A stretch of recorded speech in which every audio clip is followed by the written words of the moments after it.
What's good, everybody? My name is Josh, aka Jace the Don. Welcome back to the channel, and today we have some new content from Across the Spider-Verse. So if you're new here and you like what you see so far, don't forget to leave a like, comment, and subscribe, and turn on those post notifications. It really does help out the channel. Let's get straight into it. So this tweet comes from Cartoon Crave, and here's what they had to say. A new still from Spider-Man Across the Spider-Verse has dropped, and as you can see, this is a still image of Miles facing off against Spot, and also down below we have a link to the Entertainment Weekly article, and I will be reading some of that, and here's what it says. Lord and Miller tease the return of Miles Morales in Spider-Man Across the Spider-Verse.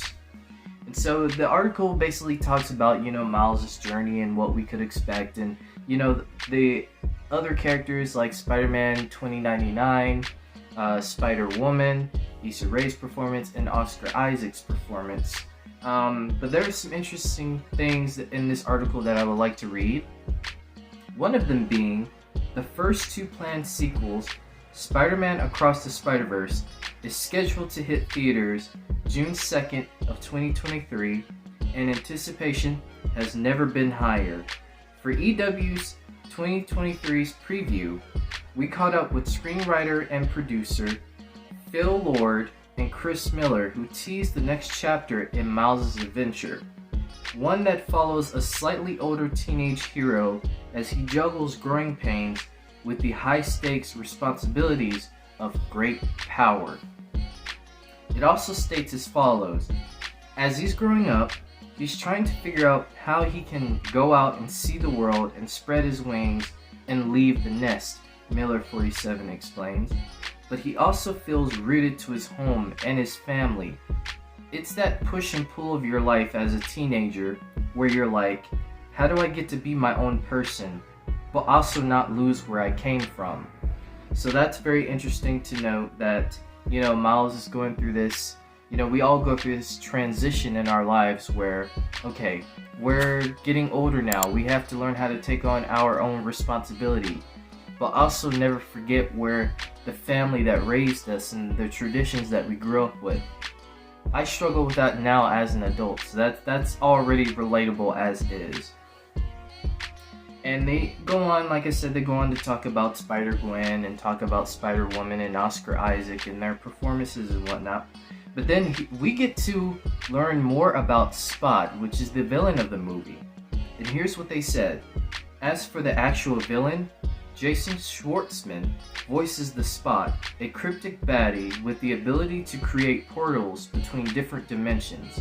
With his goofy, almost Dalmatian-like costume, he isn't necessarily an A-list comic book villain, but Lord and Miller say the Spot's trippy powers make him a perfect character for animation. With abilities that allow him to bend reality almost like an old Wile E. Coyote cartoon. They state, saying, I like the villains best when they reflect the journeys of the hero, sort of a dark mirror of the protagonist, Lord adds. And I think Spot's no different.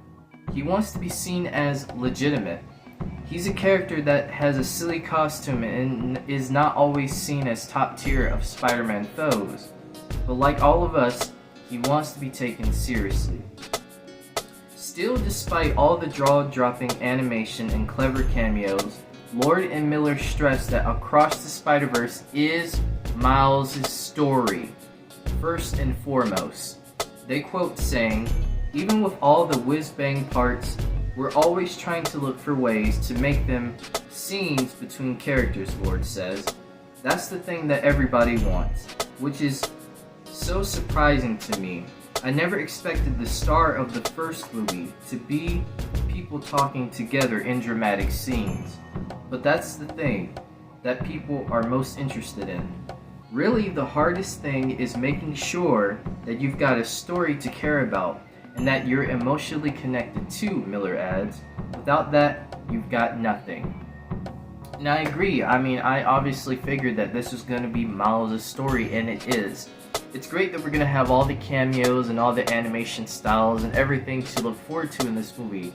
But it's also great for them to just reassure people and tell them like, hey, this is Miles' story.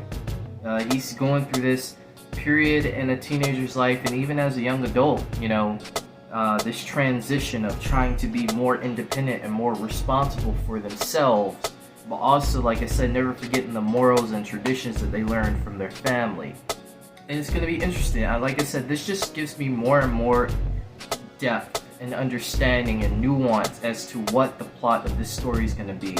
So I'm excited. Let me know down in the comments below. Are you excited for this movie? Are you hyped for it? Does the plot, does just the relatability already get you hyped? Let me know down in the comments below. Don't forget to leave a like, comment, and subscribe, and turn on those post notifications. It really does help out the channel. Big love to you all, and peace out.